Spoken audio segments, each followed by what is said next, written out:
սիրելի սովորողներ, այսօր պետք է անցնենք իմ ընկեր Մեսոն պատմվածքը, եւ քանի որ գիտեք, այս պատմվածքը գրկված է 5-րդ թեմային, իսկ 5-րդ թեման վերնագրված է պատմվածք, պետք է նախ եւ առաջ անդրադառնանք պատմվածքի ժանրային առանձնահատկություններին։ Նախորդ դասի ժամանակ արդեն խոսել ենք, թե ինչ է պատմվածքը, ինչ առանձնահատկություններ ունի, ինչ է կերպարը, ինչ է սյուժեն։ Ուզում եմ հիմա ամփոփենք մեր գիտելիքները պատմվածքի մասին, նոր անդրադառնանք ում բովանդակությանն ու վերլուծությանը։ Խնդրում եմ ակտիվ լինել եւ պատասխանել, ինչ է պատմվածքը որպես ստեղծագործություն։ Ասա Արմեն։ Պատմվածքը արձակ ստեղծագործություն է։ Ապրես։ Իսկ մենք գիտենք, որ արձակ ստեղծագործությունները կարող են լինել եւ նստիչ, եւ կարող են լինել եւ ծավալուն, եւ ոչ այդքան ծավալուն, այսինքն փոքր ծավալի։ Պատմվածքը որ տեսակին է պատկանում ծավալուն, թե փոքրածավալուն, փոքրածավալուն։ Այո, ճիշտ է։ Պատմվածքը ունենում է սյուժե։ Խնդրում եմ ինձ ասեք, ինչ է սյուժեն։ Նանե։ Սյուժեն քայլերի հաջորդականությունն է։ Այո, դեպքերի հաջորդականությունն է, իսկ այդ դեպքերի հաջորդականությանը մասնակցում են կերպարները։ Խնդրում եմ ասեք ինձ, ինչ է կերպարը։ Կերպարը, Նատալի։ Կերպարը անձն է, կենդանին կամ առարկան, որը մասնակցում է պատմվածքի գործողություններում։ Այո, գործողություններին։ Իսկ պատմվածքը ներկայացնում է այդ կերպարի ամբողջ կյանքը, թե դուք շարունակեք միտքս, Դավիթ։ Նրա կյանքից մեկ դրվագ։ Այո, մեկ դրվագ է ներկայացնում։ Եվ ի վերջո ուզում եմ անդրադառնալ պատմվածքի գաղափարին։ Ինչ է գաղափարը, Արամ։ Պատմվածքի գաղափարը պատմվածքի ասելիքն է, ինչ է սովորեցնում այն մեզ։ Այո, թե պատմվածքը մեզ ինչ է սովորեցնում, իսկ ինչ եք կարծում, գաղափարը մեկն է, ինչ պատմվածքի մեջ կարող են շատ գաղափարներ ունել։ Շնորհակալություն պատմվածքի առանձնահատկություններին անդրադառնալու համար, հիմա պետք է արդեն անցնենք բուն նյութին եւ որոշել, քանի որ կան հանձնարարված է ձեզ ընթերցել իմ ընկեր Մեսոն պատմվածքը, այսօր մենք պետք է խմբային աշխատանք կատարենք եւ երկու խմբային աշխատանք, մեկը կոչվելու է ասոցիացիաների քարտեզ, իսկ մյուսը շրջագայություն տեքստում։ Դրա համար անհրաժեշտ է, որ մենք խմբերի բաժանվենք։ Դուք պետք է հերթով մոտենաք սեղանին, վերցնեք ձեզ համար նախընտրելի գույնը եւ ըստ այդ գույնի խմբերը ձևավորենք եւ խմբերը անվանենք այդ խմբերը, հետո կատարենք խմբային աշխատանքը։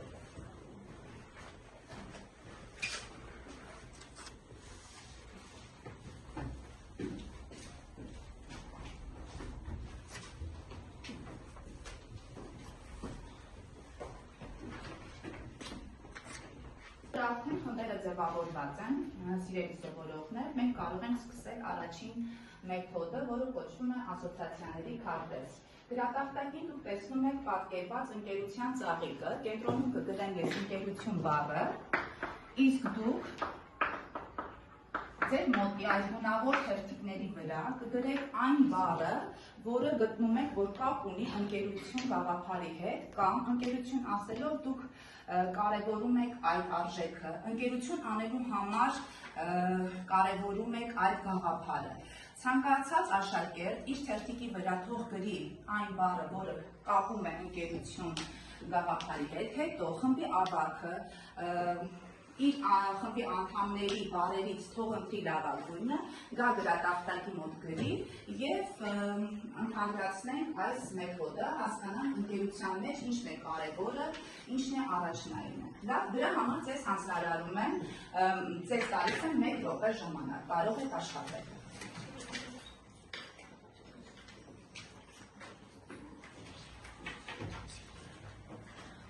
Ժամանակը սպառվեց, հիմա կխնդրեմ, որ խմբի ավագները արագ գան եւ ծաղիկի թերթիկները լրացնեն իրենց համար ամենակարևոր բառով։ Խնդրեմ, Նատալի։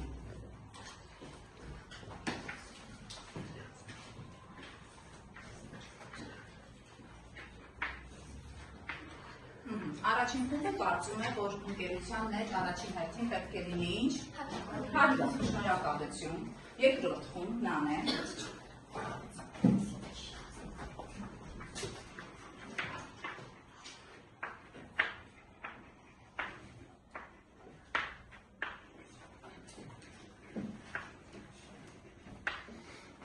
Շատ շնորհակալ եմ, համաձայնեք, որ շատ կարևոր բան է միասնականությունը ընկերության մեջ։ Երրորդ խումբը, Արթուր։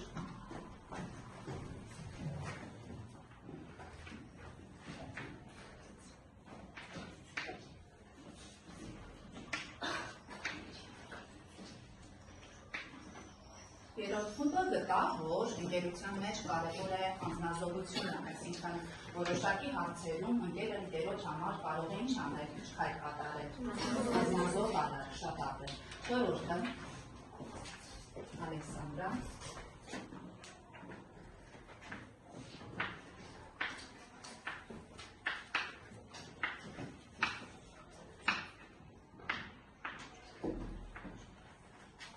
Չորրորդ խմբի նախընտրելի բառը արդարությունն է։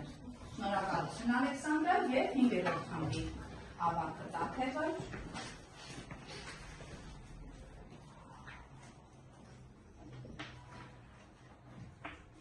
Կարևորեց ազնվություն բառը։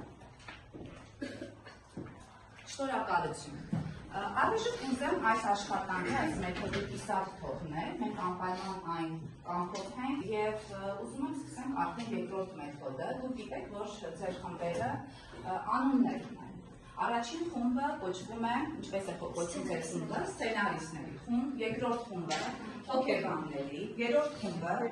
վերլուծաբանների, չորրորդը լրագրողների եւ հինգերորդ խումբը նամակագիրների։ Դուք պետք է հիմա տեքստի մեջ կատարեք շրջագայություն, այսինքն խորանաք տեքստի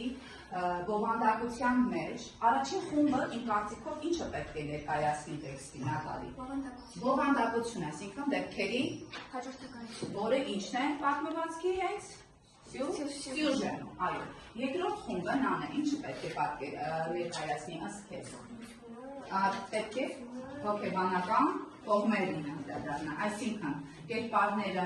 ինչպիսի բնավորություն ունեին, այդ պատմվածքի հուզիչ կողմերին դուք պետք է անդրադառնաք եւ դրական ու բացասական կողմերին։ Երրորդ խումբը պահանջը, այո, թե պատմվածքը ձեզ ինչ է սովորեցնում, շատ լավ։ Չորրորդ խումբ, Ալեքսանդրա, ինչ ես պատկերացնում, ձեր խումբը ինչ պետք է ներկայացնի։ Մենք պետք է տանք հարցեր գլխավոր հերոսին, այսինքն Նեսոյին։ Այսինքն պետք է կազմակերպենք հարցազրույց, դուք պետք է լինեք լրագրողները, պետք է մեզնից մեկին ընտրենք Նեսո եւ հարցերն ուղենք իրեն։ Եվ վերջին նամակագիրների խմբի առաջադրանքը ո՞րն է։ Մենք պետք է նամակ գրենք, խորհուրդներ տանք Նեսոյին։ Այո, պետք է խորհուրդներ տաք, հորդորեք կամ փորձեք ապրումակցել նրան, զգալ այն, ինչ որ զգում էր Նեսոն։ Շատ բարի, հիմա ձեզ հանձնարարում եմ, տալիս եմ 10 րոպե այդ աշխատանքի համար, ակտիվորեն քննարկում եք, վերջնական տեսքը ներկայացնելու է ավակը, խմբի ավակը եւ 10 րոպեից հետո մենք կփորձենք պատմվածքի ամբողջ բովանդակությանն ու վերլուծությանը անդրադառնալ։ Ժամանակը գնաց։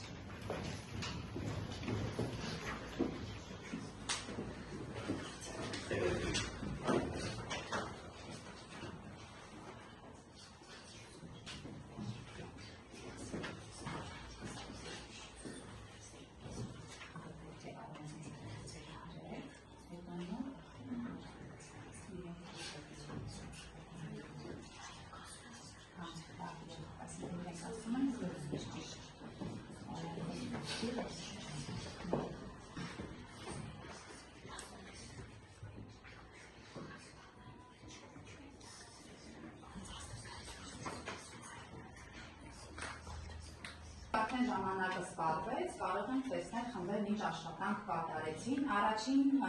խումբը պետք է ներկայացնի պատմվածքի բովանդակությունը, բայց պետք է ներկայացնի հակիրճ դեպքերի հաջորդականությունը։ Խնդրեմ, Նատալի, եկեք գրատախտակի մոտ եւ ներկայացրեք ձեր խմբի աշխատանքը։ Թումանյանը հիշում է, որ իր մանկության ժամանակ, երբ դպրոցներ չկար, նա շատ խաղում էր իր դրսում իր ընկերների հետ։ իսկ գիշերները դիրանների վրա նստած իրենց ընկեր լսում նրանց հեքիաթ էր պատմում։ Մի օր իրենց գյուղում ուսումնարան բացեցին։ Այնտեղ մեկ երեխայի համար տարեկան 3 ռուբլի էին ուզում։ Իսկ այն երեխաները, որոնք չէին կարողանում այդքան բաց տալ, դուրս մնացին ուսումնարանից, այդ թվում նաև Լեսին։ Նրանք գալիս հավաքվում էին ուսումնարանի պատի մոտ և սպասում էին մինչև Թումանյանը ավարտել իր դասերը և միասին գնային տուն։ Շնորհակալություն, կարող եք տեղավորվել, խնդրեմ երկրորդ խումբը գամ։ Հասկանալիս թե ինչքան կարևոր է հաստատի ազդեցությունը Շրջապատի ազդեցության պատճառով Մեսուն քայլեր չէր կատարում, դրա պատճառով դարձավ գող և տանագող։ Մեսուն ամենալավ հեքիաթ ասացնել, նա բոլորից ամենաշատ հեքիաթները գիտի։ Անարդար կողմերին ևս ուզում ես անդրադարձիր։ Մեսոյի վերաբերյալ քվեքն ինգերության շատ ազատարել, ինգերից հեքիաթը սպարել ինգերության կատմամբ, Մեսոյի ինգերությունը շատ էր ցավում։ Լավ, երրորդ խումբը վերլուծաբանների խումբն է։ Տեքստում ունի գաղափարներ, որոնցից մեկն է ազդեցությունը։ Քանի որ Թումանյանը նրանց երբ որ տեսավ, դեսով փոխացել է իր տանակը։ Աղջիկներից նաև մեկն է կրթությունը։ Քանի որ կրթված մարդու կյանքում կարող է հասնել մեծ հաջողությունների, իսկ անկեղծ մարդը կարող է ընկնել անունդը եւ մնալ այնտեղ։ Իսկ ինչն էր խախտվել այս պատմվածքում, օրինակ ինչու պետք է Նեսոն կրթություն չստանար, իսկ Թումանյանը ստանար, ինչն էր խախտվել։ Որովհետև Թումանյանը հասկացավ, որ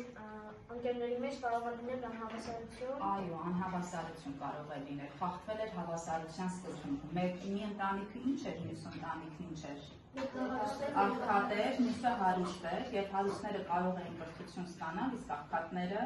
ոչ, դա նշանակում է, որ խախտվել էր հավասարության սկզբունքը։ Դրանից ընկերությունը կտուժի, թե չի տուժի։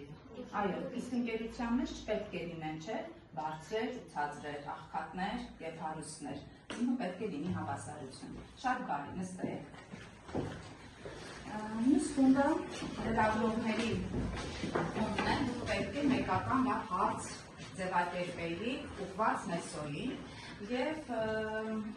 մեր առջեւ մի մեծ խնդիր կա, պետք է մեր աշակերտներից, եթե ուզում եք տղաներից, ընտրենք մեկին եւ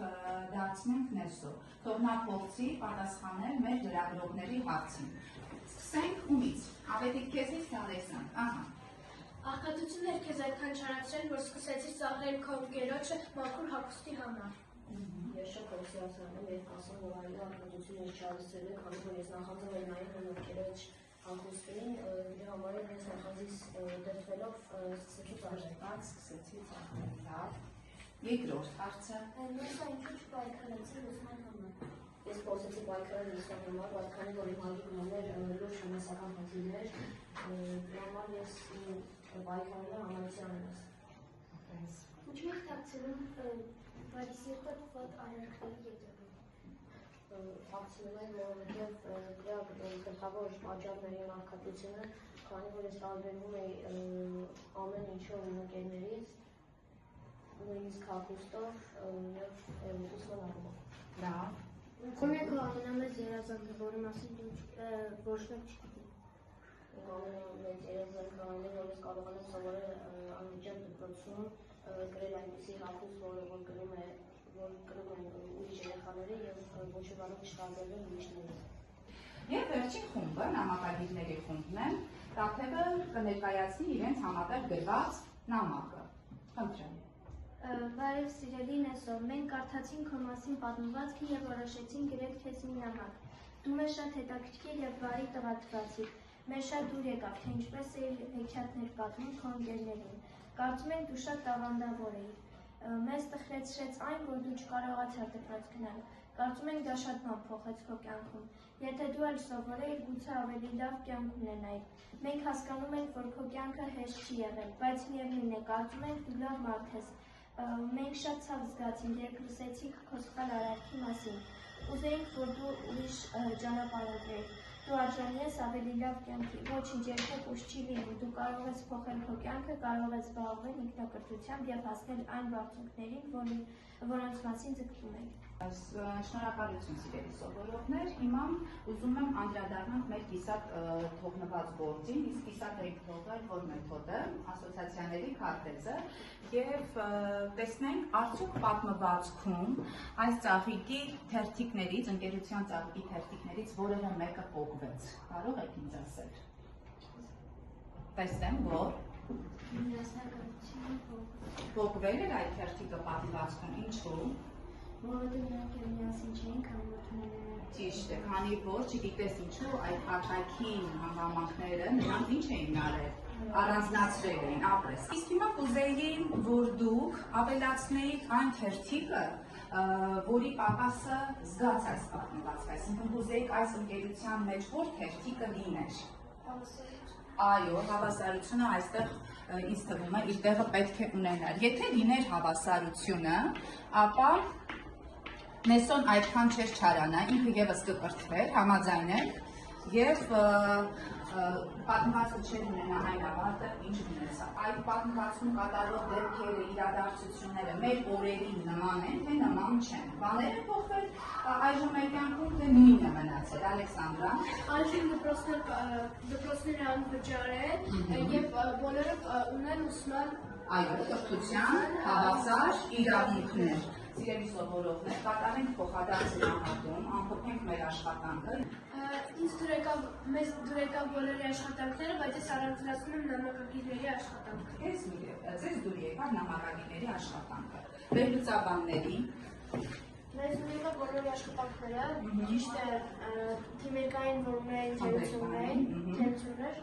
բայց մենք առանձնացնում ենք նամակագիրների։ Ձեզ է դուր եկել նամակագիրների աշխատանքը։ Եկավ լրագրողների աշխատանքը, նրանք շատ լավ հարցեր ուղղեցին Նեսոյին, իսկ Նեսոն շատ լավ պատասխաններ նրանց տվեց։ Շնորհակալություն Նատալի ջան։ Այսքանը դասը համարում եմ ավարտված, մենք կշարունակենք էլի իմ ընկեր Նեսոն պատմվածքը վերլուծել, այսօր մի փոքր նախապատրաստական աշխատանք կատարեցինք, մյուս դասերին ավելի կխորացնենք մեր դիտելիքները։